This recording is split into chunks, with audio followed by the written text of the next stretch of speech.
What's up, weirdos? What's going on, guys? Good afternoon. Good afternoon.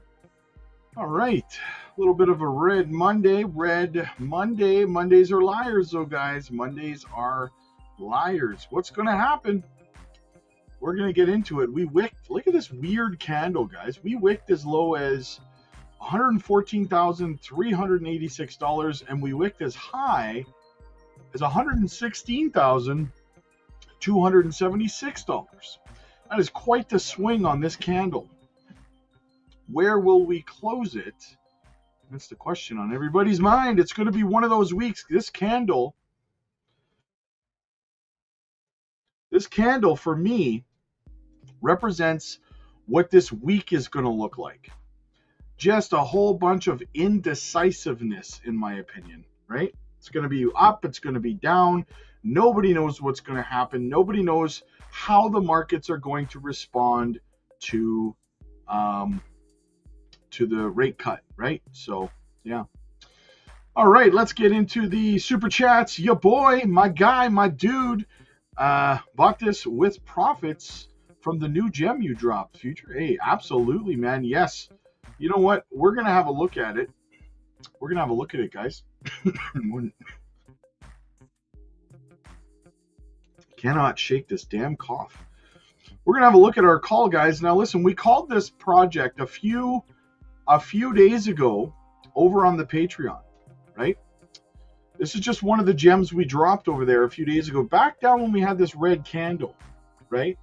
Now, if you got in where we called this project, guys, Avantis, okay? We called this 3 days ago, 4 days ago, something like that. So if you took profits right now, if you're on the Patreon and you got into this project when we called it and you've held, you're up almost 300% on this call. If you sell where it is right now, if you had sold where it topped, where it peaked to, you would have sold at a 466% return, right? Guys, this is why you want to be on the Patreon. If you are sitting on the sidelines right now and you're saying, I'm not paying the price of a cup of coffee to join a community, you missed out on the potential 466% return, right? So let's just figure that out real quick, okay? So for the price of a cup of coffee,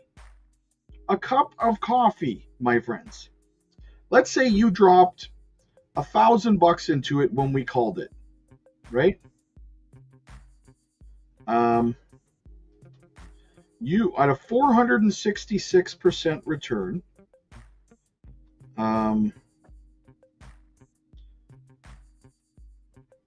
you would have turned that $1,000 into $5,660 had you dropped 10 G bars into it.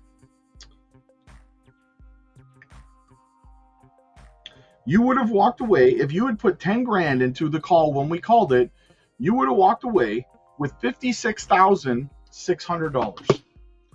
But you want to save the price of a cup of coffee. So you missed it, right? Doesn't make a whole lot of sense to me, but I digress, right?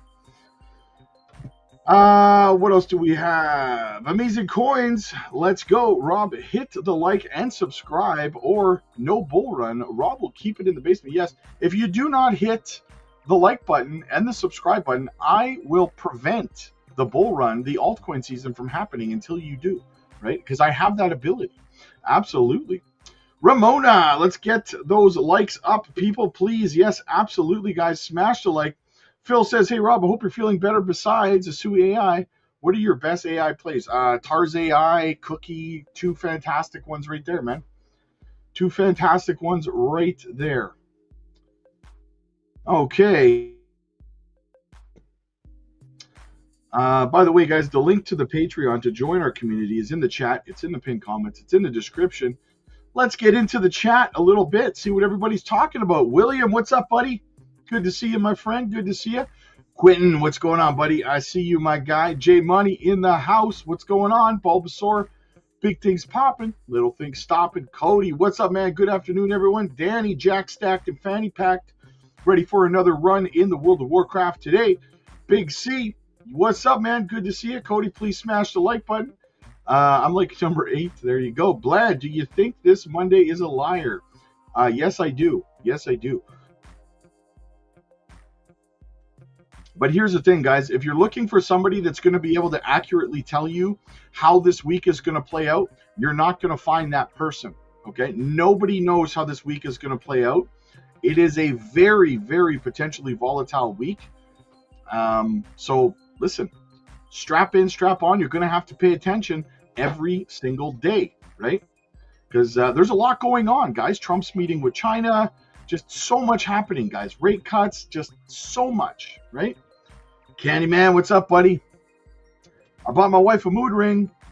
When she's in a good mood, the ring turns blue, but when she's in a bad mood, it leaves a big red spot in the middle of my forehead. Nice. Well played, brother. Well played. I cannot seem to shake this cough. It's driving me crazy at this point. JNF, what's going on? Also, do you think Powell will be neutral? No. Why are people asking me if Powell's going to be neutral? Oh, you mean moving forward? Okay, sorry. I thought you meant like neutral as in he was going to not cut rates and just pause. I don't. It's a hard sell to say that he's going to be neutral, but it's a hard sell that he's not going to be neutral, right? I mean, there's a very, very strong possibility that Powell says, okay, we cut rates in September. We're going to wait. We're going to pause in October to see how things play out further, and then possibly have another rate cut in, I don't know, November, right? It's possible he says that. It's possible he says, we're not cutting rates again this year at all. And it's possible that he says, you know, he implies that we're going to have another rate cut in October. So, like, it's so close, guys, right? We're talking neck and neck here.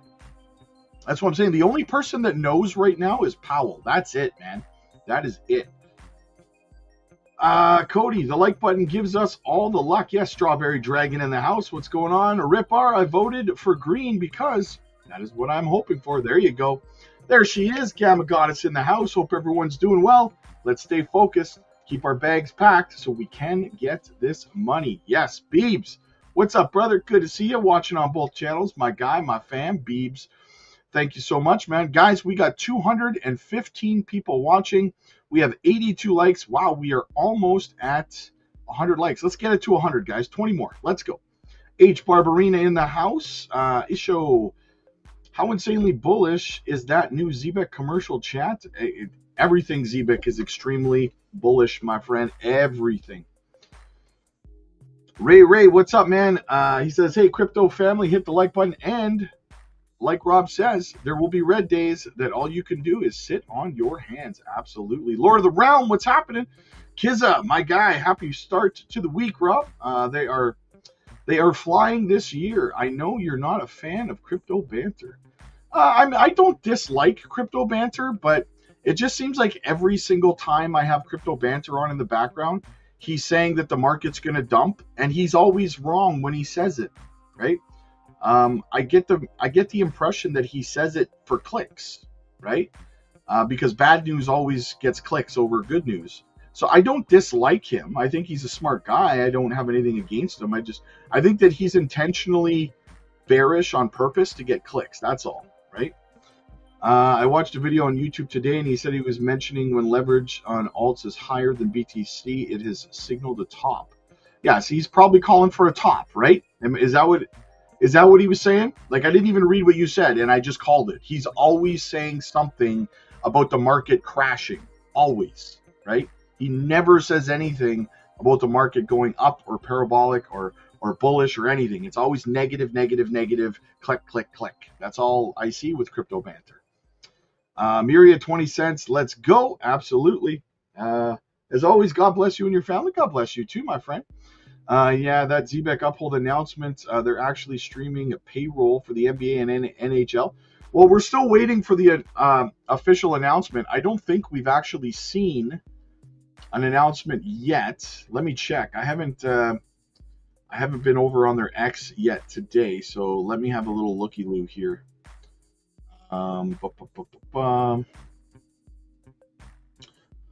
just go right to ZBEX X account. Oh, there it is. Yeah, we've got a commercial. I can't play it because it's got music in the background and I'll get copyright dinged, but I can play it actually without the sound. I'll play it with no sound, right? Let's see what the implications are. You can feel it, the pulse of progress, the beat of a new system, money that moves with the same energy as the game. No more waiting, just pure constant movement or momentum, a flow powered by ZBEC. Secured by Uphold, this is stadium takeover. The game is finally yours.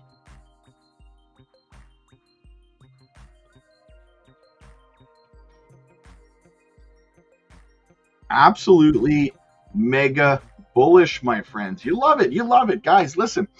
Everyone who is bearish on ZBEC, who is fighting it and stuff like that, they look so stupid now, right?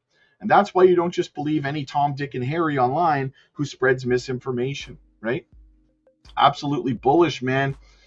AF, what's up? Happy Monday, guys. Yes, Monday, my favorite day of the week, guys. It's a great day to have a great day. Absolutely. Best thing to do is DCA and join our Patreon community. Thanks, Brother Roberts, for taking care of us. Hey, absolutely, man. You know what? It's funny because everything's been kind of sideways and red and boring, but everybody over on the Patreon is printing money with that AVNT call that we made, right? Absolutely fantastic. The trading group has been knocking it out of the park as well. I love it, guys. I absolutely love it. Everybody over there is winning while people over on YouTube are sitting there asking why nothing's happening, right? Cryptus, what's going on? Continue to stay patient. There you go. AZ Marine, Avantis, baby. Yep, absolutely. Encourage somebody. What's up? Thoughts on Epic Chain? I don't really know anything about Epic Chain, though I think I'm going to have a look at it because I keep getting asked about it. Mary, remember that crypto is the transfer of wealth from the inpatient to the patient, as Rob often says. Absolutely. Thanks for the new gem, Brother Rob. Hey, no problem, man. Got in late to the gem. It sucks. Hey, that gem, you know, Avantis isn't done, man. It could still do very, very well from where it's still early. It's still early, man. Over the top, what's going on? Alfredo, what's happening, man? Good to see you. Good to see you. Shannon's in the house. Ari's here hanging out with us. Milk Money. Zemzido, hey man, can you please do a Jasmine analysis on when it will reach 5 cents? Probably, I could see it hitting 5 cents. I mean, we got to see what happens at the end of this month. We've got the rate cut, how the market's going to respond, at least before the end of October anyways. Minimum, I would have to say. Milk Money, what's up, man? Hit the likes, not the nuts. Absolutely. My wife has the same cough. Better Rob. Yeah, Brother Rob, it sucks. Yeah, my wife's got it now too. I gave it to her. So she's got like the hairline fracture in her arm, and now she has the cough as well. So that's really a nuisance. DH, only in crypto is a couple months a long time to wait. The higher Bitcoin goes, the bigger. Yes, exactly. Jared, happy Monday, man. Paul, good to see you, buddy. Good to see you. Hey, Rob, could you please take a peek at Peak for me, please? Altcoin requests go in the goals tab at the top, guys. People have kind of steered away from that because I've been doing all of the requests. Dennis, what's up, man? Guys, long time no see. Yes, absolutely, man. Good to see you again, buddy. Good to see you. Okay, we're caught up in the chat. Let's get into the news just a little bit, guys. But I wanted to get into Bitcoin dominance first. Wanted to have a look at that. So I left my little squigglies here from about 4 days ago. I told you guys, 3 days ago. I told you guys we're likely going to come back up to about 60% on Bitcoin dominance. Probably after the rate cut, we'll see Bitcoin make a resurgence. That is going to enable Bitcoin to put in another new all-time high, probably somewhere between $135,000 and $145,000. and altcoins will start to melt their way upwards following Bitcoin's lead. But yeah, and as we can see, Bitcoin dominance has actually spiked to the upside as a result. So yeah. Life on Mars, my friend had that cough for over a month. It's rough. Yeah, it's really a nuisance, man. I've had it for like 3 weeks now, and it's driving me nuts. Kizza says, I was watching Thinking Crypto live today. He's asking about Zebek. He said he didn't know much about it, and then asked him if he was in an interview with Zebek and Proppy. He said he wasn't. Yeah, Thinking Crypto is a good channel. I like Thinking Crypto. I like Tony. He does a lot of good interviews. Daryl, good to see you. Mirdad, what's up, buddy? My guy, much love, brother. Absolutely. Brock, I do know that Epic Chain is associated with Epic Games. Oh, nice. There you go.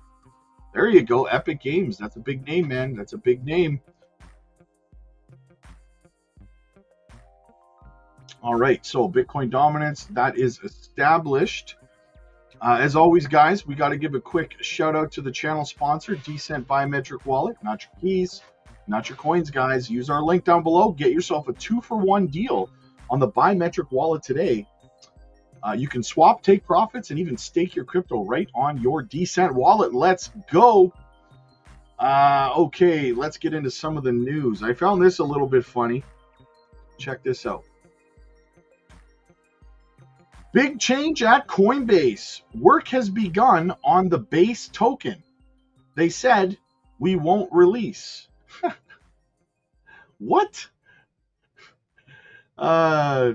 Jesse Polak, one of the core developers of Base, the Ethereum Base Layer 2 network of Coinbase, the largest cryptocurrency exchange in the United States, said the project is exploring launching its own token.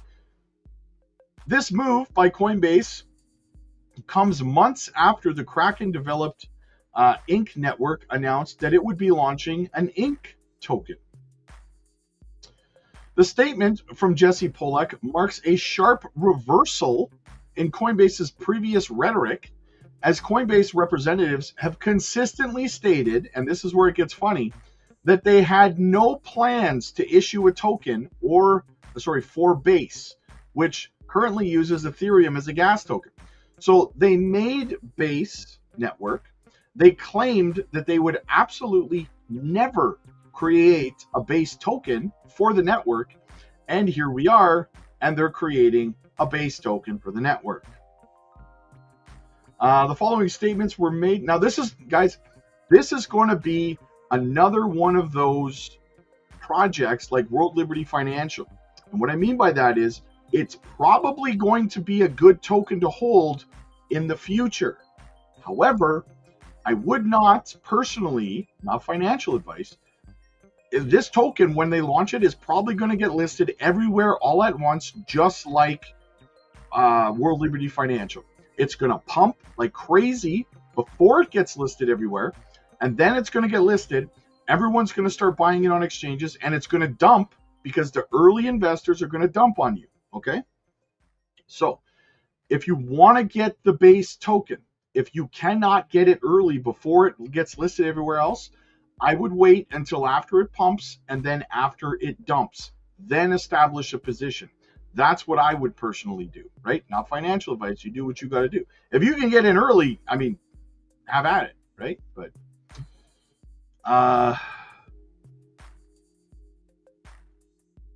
JD Beats, howdy Rob, been on, nice. There he is, man. There he is. Kizza, he probably signed an NDA, yeah. Edgar, Rob, what we think of the new Zebek and Uphold news today? We just covered that a moment ago. I'm going to talk more about it in a video later today as well. But obviously, I mean, it's very clearly mega bullish news, right? Mega bullish news. So, been camping in the woods for the last 7 days. Looks like I have a lot to catch up on. Absolutely, Beats. Absolutely, John. When we feel Avante will run again. I mean, it's probably not done running yet, honestly. If Bitcoin turns around this afternoon and starts to climb, Avantis is going to start climbing as well, right? So I don't think it's done yet.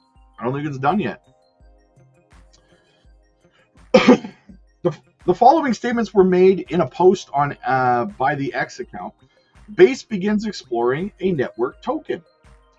We're in the early stages of exploration and don't have any details to share about timing, design, or governance. We're committed to taking the community with us and building in the open. While Coinbase acknowledged that the Base token is researching a token, it added it has no definitive plans to share it. I get the hiccups at this time. Coinbase CEO Brian Armstrong also confirmed the plans, but shared that there is no certainty. So Coinbase, after stating that they would not create a Base token, are creating a Base token. I'm not surprised, and this isn't necessarily a bad thing, right? It's not a bad thing or anything like that. But I mean, just don't make public statements saying we're never doing this and then do it a couple months later, right? That's all. Right? If you don't know whether you're going to make a token or not, just don't say anything, right? I don't know. That's just me talking. Right? What do I know? I'm just a squirrel trying to get a nut. Altcoin season index hits 72 as Bitcoin dominance drops. The altcoin season index has surged to 72 out of 100, marking a fresh local high. This metric is often used by traders to gauge whether capital is flowing more into altcoins than Bitcoin. A reading above 70 typically signals that the start of a strong altcoin cycle, and that's exactly what the market is seeing right now. Adding to this, Bitcoin dominance has slipped to a 7-month low, confirming that investors are shifting attention towards other cryptocurrencies. Lower Bitcoin dominance means altcoins are outperforming, giving traders more reason to diversify their portfolios. The latest rally is not just about smaller projects. Leading altcoins are making headlines too. Tokens like BNB, MNT, Hype, and Pump have all hit new all-time highs, proving that demand is rising for established players in the altcoin market. BNB continues to hold its position as a top utility token, while MNT and Hype are recently gained momentum due to the strong community support. Meanwhile, Pump, a more speculative play, has surprised many with a rapid climb. Actually, it did not surprise us over on the Patreon, because about a week and a half ago, I told everybody to buy pump.fun, because we do morning market overviews every single day. And I said, guys, this is a fantastic time to buy pump.fun. And since then, it has pumped almost 200%. So it's not a surprise to us because we called it, right? With the altcoin season index climbing higher and more tokens breaking all-time highs, traders are now asking the big question: which altcoin could explode next? While no one can predict with certainty, history shows that when Bitcoin dominance weakens, mid-caps and emerging altcoins have experienced a large percentage gain. Investors should watch for strong fundamentals, active communities, and tokens that benefit from current market narratives. As altcoin momentum continues, the coming weeks could bring new surprises across the market. Are we headed towards it? Let's go look at the altcoin season index. Yeah, she's still climbing, guys. We're sitting at a 78 now on the altcoin season index. Jack stacked and fanny packed, my friends, getting ready to go. Back in December, we got as high as 88? That is nice. Yes, you like it. When Swiftcoin hits 20 cents, I'm taking you to Calgary Flames game, Rob. Your recent gem was a beauty. Thanks for all you do, Rob Father. Hey, absolutely, man. Thank you. Absolutely. We nailed it, baby. We absolutely crushed it. That's what we do. Okay, let's continue on here. What else do we have? Let's go have a look over at Squawk Box this morning. What's happening over there? So this has really been an earnings-led bull market so far. Kicking off its two-day meeting on interest rates tomorrow. I want to take a closer look at the markets right now with Ed Yardeni, Yardeni Research President. Good morning to you, sir. Thank you. We're all trying to figure out where this is all headed. I think we're at a quarter point, but I don't know. Some people are now suggesting maybe we get half a point. It's a stretch, it's possible, but I'm like everybody else in the quarter point camp. I've actually been in the camp that said, hey, I don't know if we even need that because the economy is doing quite well. Labor market's been weak, but the GDP numbers are strong. So could it be that productivity is actually making a pretty nice comeback? If it is, that would explain the kind of discrepancy. Is that an AI comeback, AI story? What is that to you? It could be partly AI, but I think what really has motivated the productivity surge, I think, is the shortage of labor, particularly skilled labor. And companies, that's why, initial claims, at least until last week, remained very, very low. And I think layoffs are going to remain very low because companies are holding on to their workers and trying to augment their productivity. Right. In terms of the equity markets right now, baked into the cake already is a quarter point. So after that happens, let's say that happens, does the market go up on the back of that news because it's confirmatory, or does it say, we were actually hoping for more? Yeah, well, I think the market's hoping for 25 and would be pleasantly surprised by 50 basis points. But 50 basis points really would create a melt-up situation in the market where I think you'd see the market going up too quickly on valuation. Right now, valuation isn't cheap. We've got a 22 times forward PE. This has really been an earnings-led bull market. We took that dive. Remember, the last recession was during the pandemic and only lasted 2 months. And then it took us a few months to recover. And since that point where we recovered what we lost, we're up 100% on the S&P 500 and forward earnings are up 100%. So it's been a surprisingly robust earnings environment, especially this year in the face of tariffs, DOGE, and all the other policy uncertainties. And so when you think, though, about the unevenness of this market, you talked about earnings. Yes, 22 P of 22 on a forward-looking basis. Not cheap.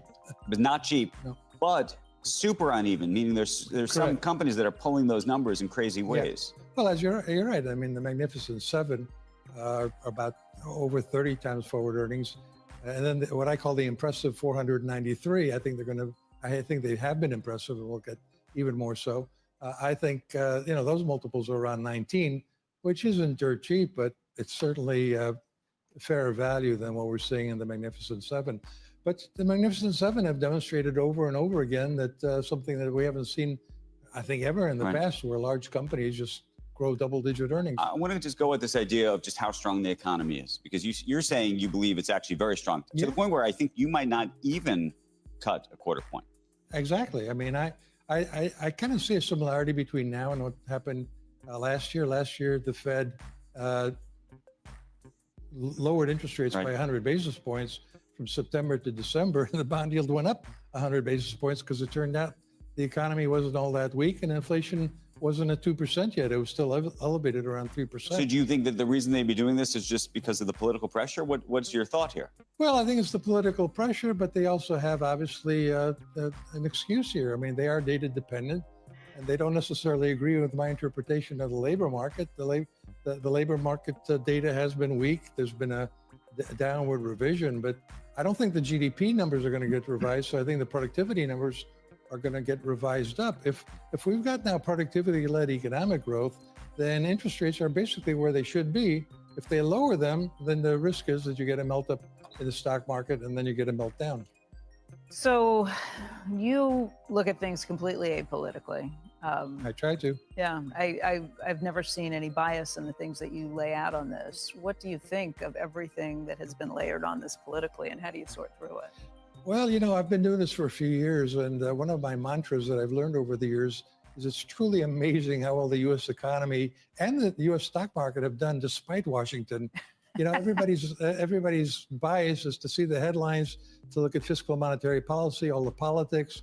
And my attitude is, wait a second, look at all the rest of us, all of us working stiffs that are doing an amazingly great job of running companies, running our businesses, working. And despite the... What do you think about where the markets are right now? You had the S&P 500 hit an all-time high during the trading session intraday. You have the NASDAQ close at a new high. Well, since 2020, I've been talking about the roaring 2020s, and so far so good. Does that mean you think we've got another 4 years to go or so? I got the market over 10,000 by the end of the decade. So yeah, and then I started talking about the roaring 2030s. I mean, the 1920s ended badly because of tariffs.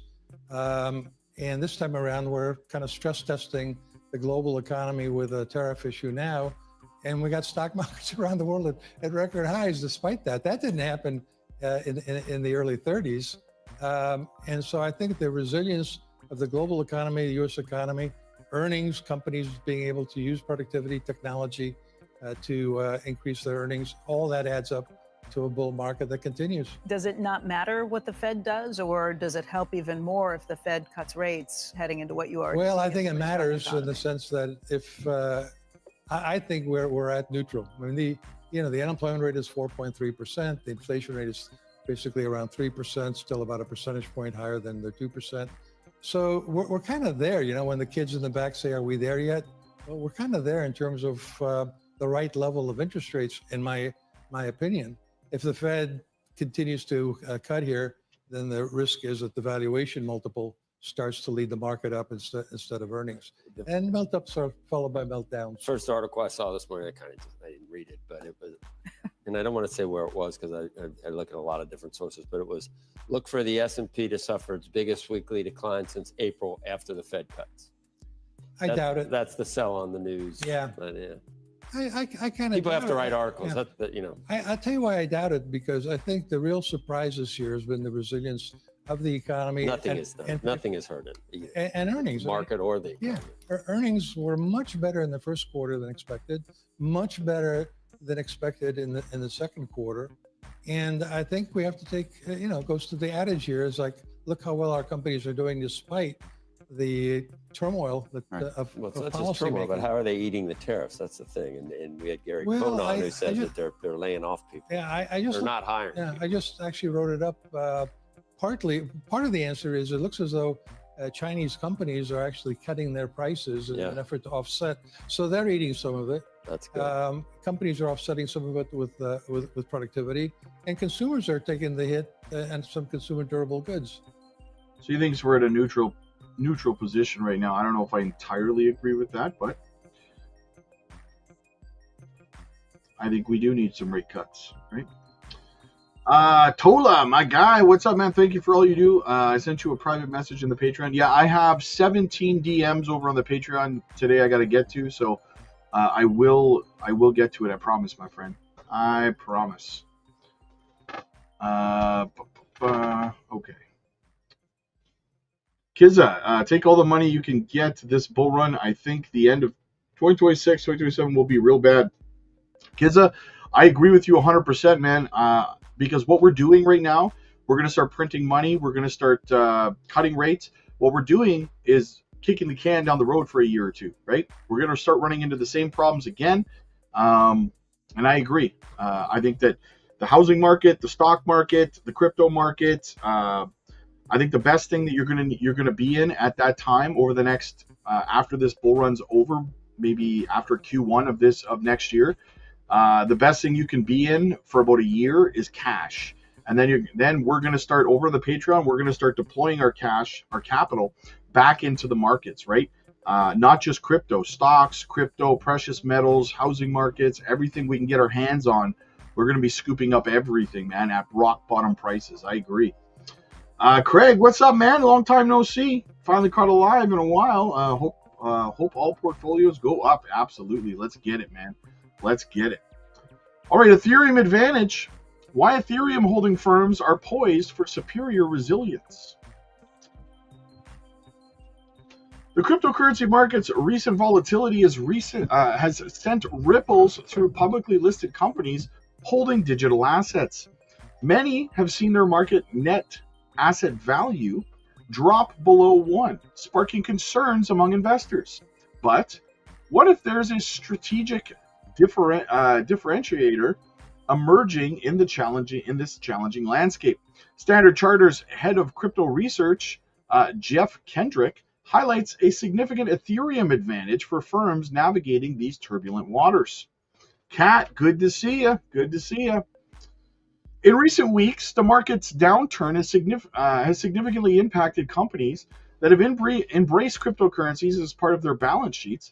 Kendrick noted that their MNAV falling below 1 is a clear indicator of market pressure. This situation prompts a critical question for corporate strategists. How can companies not only survive but thrive in an evolving digital asset ecosystem? Standard Chartered's analysis suggests a divergence of resilience. While all crypto holding firms face headwinds, those with an exposure to Ethereum appear to possess inherent strengths that could position them more favorably for crypto growth and stability. This isn't just about making market capitalization, it's about fundamental characteristics that provide a distinct Ethereum advantage.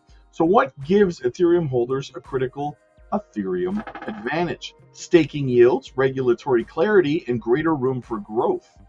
These combined elements paint a picture of more robust and adaptable asset for institutional portfolios, particularly when compared to Bitcoin's primary function as a store of value. The current market conditions, where the MNAV is trading below 1, could naturally lead to consolidation within the industry. Kendrick's forecasts differing M&A strategies based on primary crypto holdings. For Ethereum holding firms, the resilience offered by Ethereum Advantage coupled with potential income from staking could make these companies attractive acquisitions. So that's why you might want to be able to, or might want to buy some of their stock. For BTC holding firms, companies prominently holding Bitcoin, such as Strategy, might opt for a different approach. Instead of buying more Bitcoin in the downturn, Kendrick suggests they would be more inclined to acquire competitors. So he's insinuating here that you could see companies like Strategy start to accumulate Ethereum for things like the staking bonuses, right? For firms considering or already holding cryptocurrencies, understanding these nuances is critical. The analysis from Standard Chartered provides actionable insights. Evaluate your portfolio, monitor regulatory shifts, and look beyond price. Standard Chartered Perspective offers a compelling look into the evolving world of institutional crypto investments. The concept of an Ethereum advantage rooted in staking yields, regulatory potential, and growth opportunities presents a powerful argument for firms seeking resilience and strategic positioning.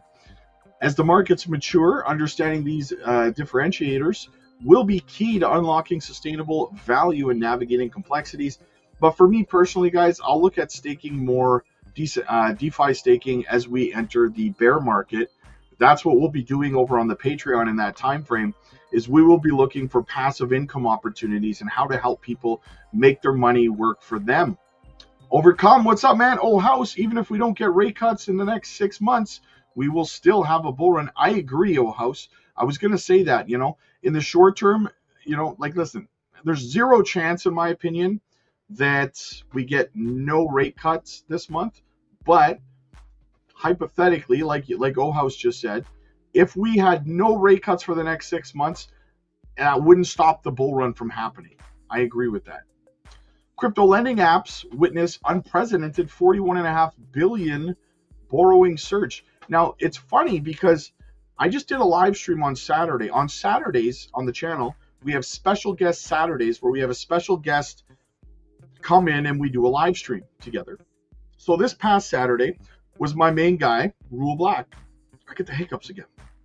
And Rule and I were talking about the importance and the emergence of DeFi borrowing, lending protocols, right? We were talking how Zbex should have one, XPR, MetalPay, XCN, SwiftCoin, right? Very, very big. And then here we are just a couple of days later, and look what we have. In the world of decentralized finance, the world of decentralized finance, or DeFi, is buzzing with activity. And a recent milestone highlights its incredible expansion.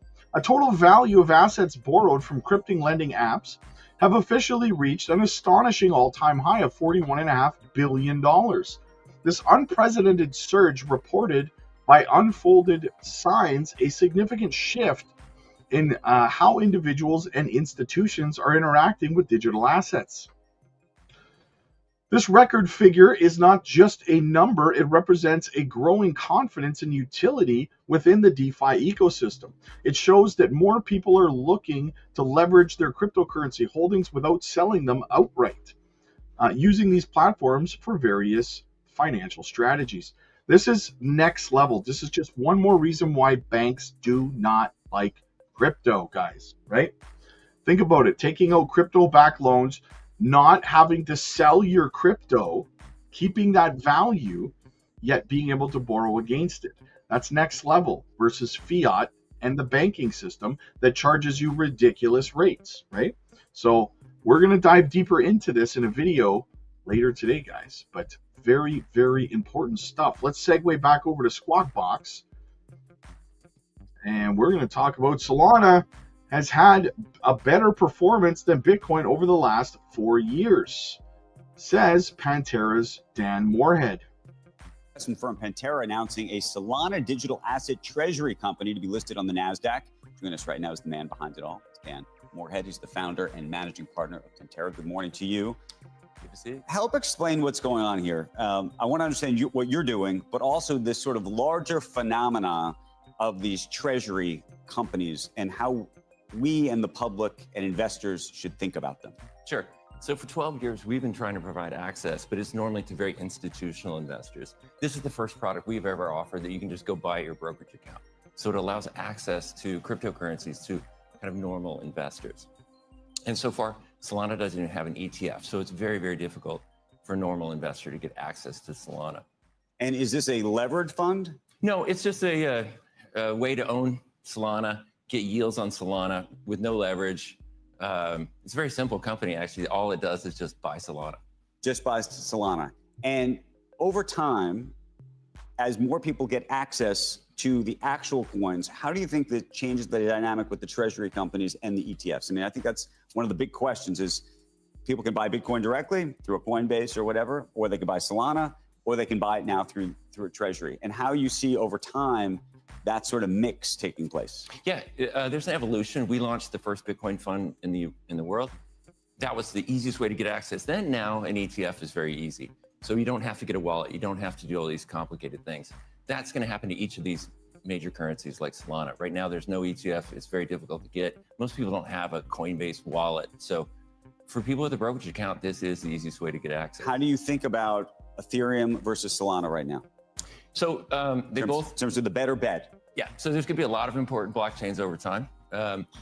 Solana is the fastest, cheapest, most performant, and so it's actually had better performance than even Bitcoin over the last 4 years.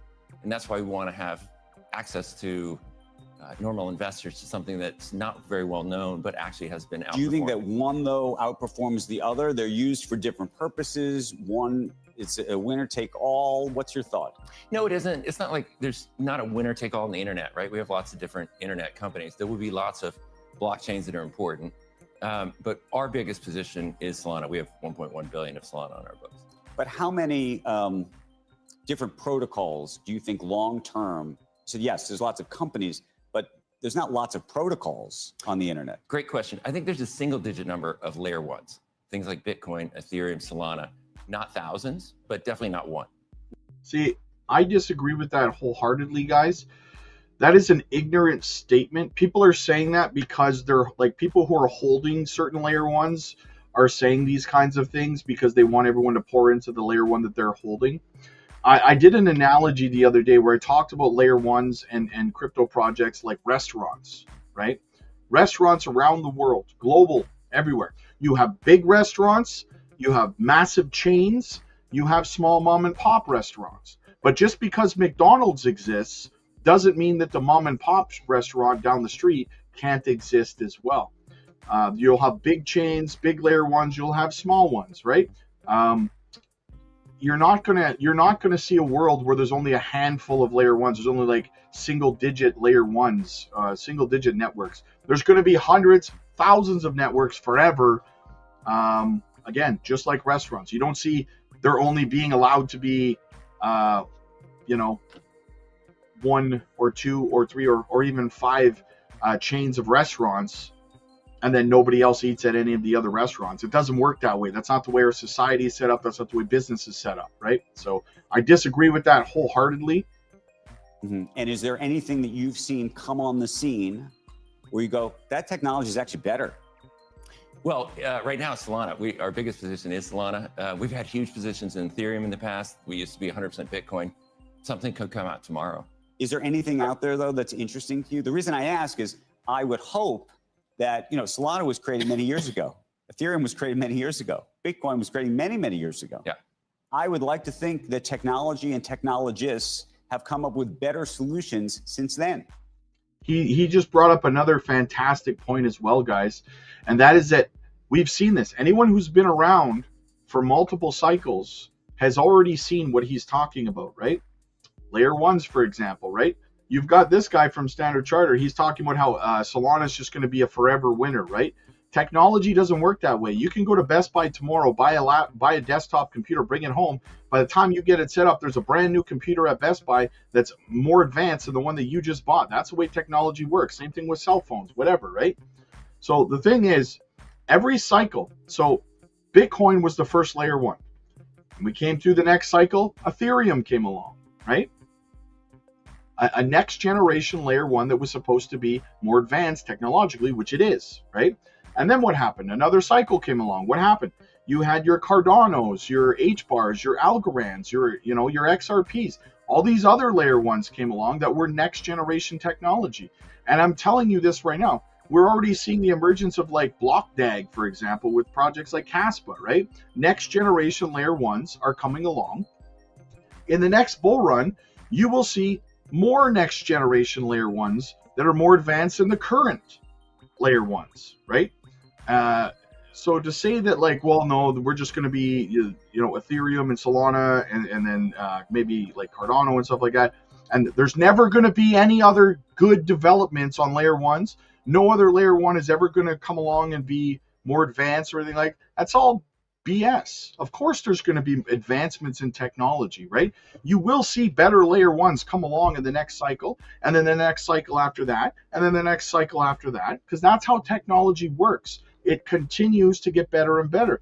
To use the internet, for example, we had what? We had dial-up, right? Well, look how many generations we've had of versions of internet since dial-up, right? Same thing with movies. You had your VHS tapes, your projections, then your VHS tapes. Then you had CDs. Then you had Blu-ray. Now you have streaming, right? So to sit there and say that, there's never going to be any more layer ones that are more developed or more advanced or anything like that, it's malarkey. It's malarkey. Well, Solana could do, I think, 9 billion transactions a day, which is more than all capital markets combined. So right. It's not obvious you need the next thing past Solana. So you think it just doesn't matter? Yeah, and there might be other use cases, other like Ripple's going after Swift, Bitcoin's digital gold. There's several different major use cases, but Solana's very good at the performant blockchain. Is there a staking element to all of this? Yeah, so Solana typically yields about 7%. And that's another thing, a typical investor that wants to buy $10,000 of Solana is probably not going to figure out how to do that. Whereas our digital asset treasury company will do that for them. Explain how it works to the public. So you buy a ticker just like any other stock. No. Yeah. How you capture the 7%, and why so like why somebody who owns Solana directly wouldn't be capturing that? It's cumbersome to do staking. You have to find a staking company. You have to pay them, all those things, and so it's just cumbersome. People could do it themselves, but it's just a hassle. And so most people don't. Not. When you look at the price of Bitcoin right now, since you started there, what do you think it ultimately lands at? And what do you think the window is right now for it? Oh, I've been saying this for a long time. It's roughly doubled every year for 12 years that we've been doing this. So I think it keeps doing that for at least a few more years. It's still a very low single-digit percentage of global wealth. So I think it could go up to 750,000 in the next 4 or 5 years. Okay, so you're not in the million camp, though? Not in the next 4 or 5 years, but in our lifetimes, yeah. And where are you on Ethereum and Solana? So I think, Solana is only 1/20th of the market cap of Bitcoin. So I think it can outperform over time. And I think it's our current opinion that it outperforms Ethereum. See, I agree. I like some of the stuff that he had to say. The problem is that he's, obviously shilling Solana because, his company is buying Solana. So he's obviously going to say what he needs to say, and there's nothing wrong with that. But so some of the stuff he said I agree with, some I don't. Looking at Bitcoin trying to make another climb up, guys. Look at that. We're back to neutral on the day where we opened this candle. Look at that crazy candle, guys. Look at a massive wick to the upside, massive wick to the downside. Insane. Absolutely insane. All right, guys, I'm going to go have lunch, and then I will be live over on the Patreon. If you want to continue this conversation, get over there, guys. Like I said, we dropped Avantis about 3 or 4 days ago. We hit a 466% return on that, guys. You want to get in early on these gems. Our trading group is also knocking it out of the park with our copy pro trading, our swing trading, our spot trading, and everything in between. We partnered with BTCC to get that done. So check it out, guys. Join our trading group today as well. If you want to learn how to trade, we can teach you that as well. And also, just so you know, we created training courses as well. Technical analysis training courses, how to do proper research, how to find microcap gems yourself. And these courses are free to all Patreon members of all tiers. So check that out, guys. It's all free as a Patreon member. And the price to be a Patreon member, it's less than the price of a cup of coffee, my friends. So if you were in on Avantis with us 3 or 4 days ago, you would have made a 466% return for the price of a cup of coffee. Are you kidding me right now? Are you kidding me right now? Click like if you like this video. Click subscribe if you really liked it. I'll see you guys in the next one. God bless.